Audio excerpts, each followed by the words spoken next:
Assalamualaikum warahmatullahi wabarakatuh.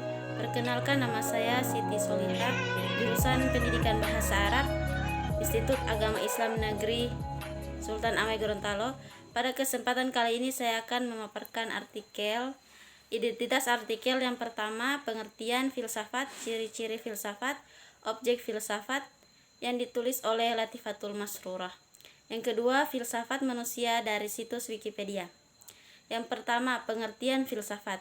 Secara etimologis, filsafat berasal dari bahasa Yunani, dari kata philo yang berarti cinta dan sophia yang berarti kebenaran. Sementara itu, menurut Pudjawijatna, philo artinya cinta dalam arti yang seluas-luasnya, yaitu ingin dan karena ingin lalu berusaha mencapai yang diinginkannya.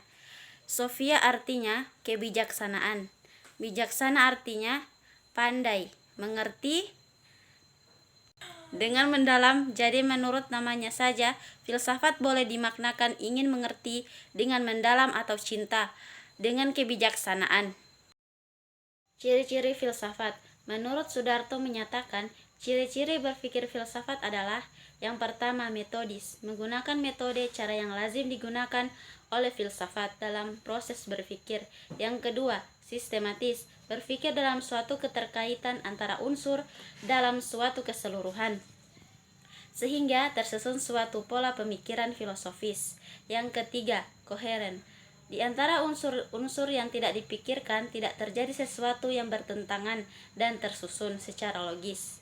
Yang keempat, regional, berdasarkan pada kondisi berpikir yang benar dan logis sesuai dengan kaidah logika. Yang kelima, komprehensif, berpikir tentang sesuatu dari berbagai sudut multidimensi. Yang keenam, radikal, berpikir secara mendalam sampai ke akar-akarnya.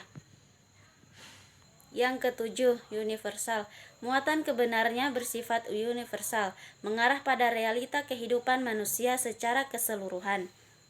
Dengan demikian, berfilsafat bukan berarti sembarang berpikir, tapi berpikir dengan kaidah-kaidah, mengacu pada kaidah-kaidah tertentu secara disiplin dan mendalam.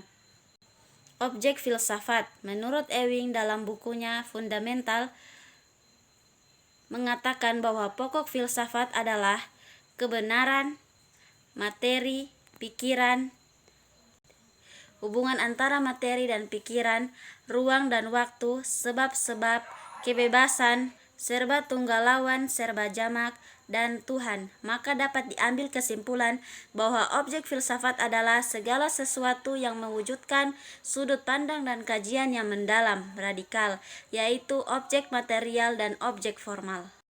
Filsafat manusia.